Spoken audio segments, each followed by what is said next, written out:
Don't mind.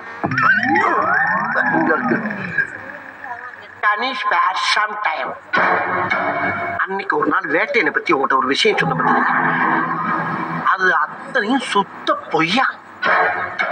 அதுபோக அந்த Vettaiyan sir பொம்பளை இருக்க பக்கம் தலை வச்சு கூட படுக்க மாட்டாராம். தங்கம்னாலும் தங்கம், அப்படி ஒரு தங்கமா.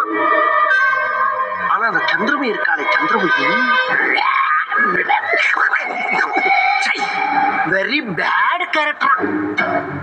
இவன் மேல உயிரே வச்சிருக்க அந்த வேட்டையனுக்கே தெரியாம எவனோ ஒரு நாட்டியக்காரன அரமனைக்கு தனியா தள்ளிட்டு போய் உதிரியா சரசம் பண்ணிருக்கானா. எவ்வளவு பெரிய கொடுமைன்னு பாருங்களேன். ஒரு ஆம்பளைக்கு